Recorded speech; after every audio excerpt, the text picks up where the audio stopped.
আজিৰ এই ভিডিঅ'টোত আপোনালোকলৈ লৈ আহিছোঁ XLOOKUP আৰু VLOOKUP মাইক্ৰ'ছফ্ট এক্সেলত কেনেকৈ ব্যৱহাৰ কৰি বিভিন্ন ডাঙৰ ডাটা শ্বীট এখন ধুনীয়াকৈ মেনেজমেণ্ট কৰিব পাৰিব, লগতে ডাটাসমূহ সিংক্ৰনাইজ কৰিব পাৰিব।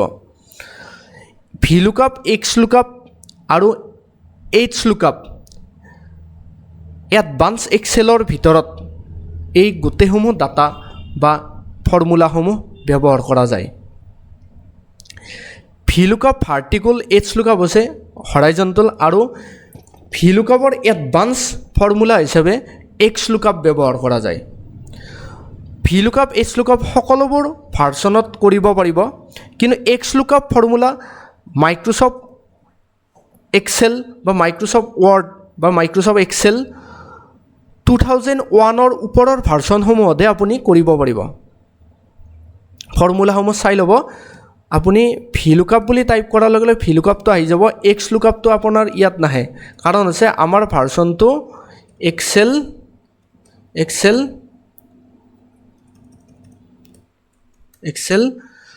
7 আৰু 10 ভাৰ্চনটো আছে। 10 ভাৰ্চনত XLOOKUP ফৰ্মুলাটো ব্যৱহাৰ কৰিব নোৱাৰিব। VLOOKUP ফৰ্মুলাটো বৰ্তমান চাই লওঁ কেনেকৈ কৰিব পাৰিব। VLOOKUP হৈছে ভাৰ্টিকেল, এই ডাঙৰ ডাটা শ্বীটখনৰ পৰা কেনেকৈ ইউনিক ID টাইপ কৰি আপুনি এই ডাটাসমূহ একেলগে আনিব পাৰিব। চাই ল'ব। ইয়াত আপোনাৰ ভাবি লওক যে ইয়াত বহুত ডাটা ইয়াত টাইপ কৰিছে, সেই ডাটাসমূহৰ পৰা আপুনি এটা ইউনিক ID টাইপ কৰাৰ পাছত বাকীসমূহ ডাটা অটোমেটিক আহিব পৰা প্ৰচেছটোকে আপুনি VLOOKUP ফৰ্মুলা ব্যৱহাৰ কৰি আনিব পাৰিব। VLOOKUP ইয়াত টাইপ কৰিব, ব্ৰেকেট ষ্টাৰ্ট, লুকআপ ভেলু হৈছে এইটো, কমা, টেবুল এৰে, এই গোটেইখন টেবুল যিমান ডাঙৰ শ্বীট হয় সেই গোটেইটো শ্বীট চিলেক্ট কৰিব। কলম ইণ্ডেক্স নম্বৰ, এইটো 1 number, 2 number, 3 number, 4 number, 5 number কলম হয়। এইটো 2 নম্বৰ কলমটো আপুনি আপোনাৰ বৰ্তমান প্ৰয়োজন। 2 নম্বৰটো টাইপ কৰিলে লাষ্টত ট্ৰু এণ্ড ফলছৰ বাবে 0টো টাইপ কৰি এণ্টাৰ প্ৰেছ কৰিব। এইটো কিহৰ বাবে ডিছপ্লে হোৱা নাই, আমি ID নম্বৰটো ইয়াত ভুলকৈ টাইপ কৰিছোঁ। দেখিছে, 4টো টাইপ কৰিব, নাম্বাৰটো অট'মেটিক চেঞ্জ হৈ যাব। ডেজিগনেশ্যন আনিবৰ বাবেও চেম হ'ব, VLOOKUP bracket start, lookup bracket start, lookup value হৈছে এইটো হ'ব, কমা, টেবুল এৰে, গোটেইখন টেবুল, কমা, কলম ইণ্ডেক্স নাম্বাৰ, এইবাৰ আমাৰ ডেজিগনেশ্যনটো হৈছে 3 নম্বৰ কলম, কমা, লাষ্টত ট্ৰু এণ্ড ফলছৰ বাবে 0। দেখিছে, এনেকৈ আপুনি বাকীসমূহ ফৰ্মুলা টাইপ কৰি ইয়াত আনিব পাৰিব। নাম্বাৰটো চেঞ্জ কৰি দিলে অট'মেটিক আহি যাব। ঠিক আছে, এইটো হৈছে VLOOKUP ফৰ্মুলা। এতিয়া XLOOKUP ফৰ্মুলাটো ইয়াত কৰিব নোৱাৰে। আপোনালোকক ডিফাৰেঞ্চটো কৈ দিছোঁ যে ইয়াত এডভান্স হিচাপত XLOOKUP ফৰ্মুলাটো ব্যৱহাৰ কৰে। XLOOKUP ফৰ্মুলা ব্যৱহাৰ কৰাৰ বাবে আপোনালোকক এটা ধুনীয়া প্ৰচেছ দেখুৱাই দিওঁ। এইখন গোটেইখন কপি কৰিব, Ctrl+C কপি কৰিলে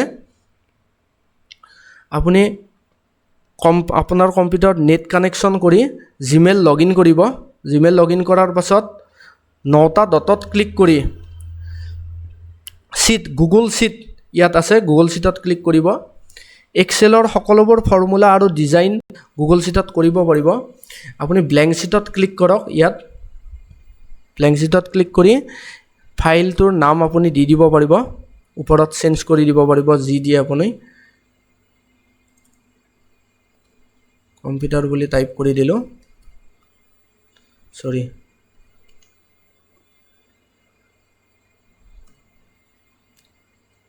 XYZ টাইপ কৰিলোঁ। এতিয়া আপোনাৰ মাইক্ৰ'ছফ্ট এক্সেলৰ লুকটো দেখিছে এনেকুৱা হিচাপত, আৰু ইয়াত দেখিছে কলম আৰু ৰ' ইয়াত আছে, কিন্তু আপোনাৰ মেনুসমূহ ডাইৰেক্ট ডিছপ্লে হৈ নাথাকে। মেনুৱেলি ইয়াত চিলেক্ট কৰি আপুনি ক্লিক কৰিব লাগিব। ইয়াত Ctrl+V প্ৰেছ কৰিছে, গোটেইসমূহ শ্বীট আহি গৈছে। নৰ্মেলি আপুনি এক্সেলত যিখন কৰিছে ইয়াতো আহি গৈছে। এতিয়া এক্স লুকআপ ব্যৱহাৰ কৰাৰ বাবে সেম প্ৰসেস হয় আমি ডিলিট কৰি দিলো ইয়াত আইডি নাম্বাৰটো টাইপ কৰিছো 3 টাইপ কৰিছো এক্স লুকআপত এডভান্স হিচাপত ব্যৱহাৰ কৰা যায় এক্স লুকআপত এবাৰ আপুনি এক্স লুকআপ বুলি ইয়াত লিখি দিব ব্ৰেকেট স্টাৰ্ট কৰিব সাৰ্চ কি এইটো কমা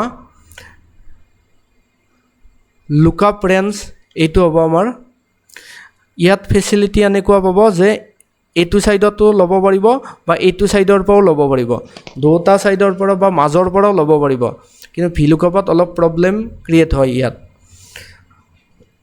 কমা ৰিজাল্ট ৰেঞ্জ যেটো সাইডৰ পৰা ৰিজাল্ট শো কৰিব বিচাৰিছে সেই গুটেটো সিলেক্ট কৰিব ব্ৰেকেট ক্লোজ এন্টাৰ প্ৰেছ কৰাৰ লগে লগে বাকি সমূহ এটা ফৰ্মুলা ইউজ কৰাৰ লগে লগে গুটেটো ডিসপ্লে হ'ব চাই লওক দেখিছে অটোমেটিক আহি গৈছে নাম্বাৰটো চেঞ্জ কৰি চাওক ইয়াত দেখা পাব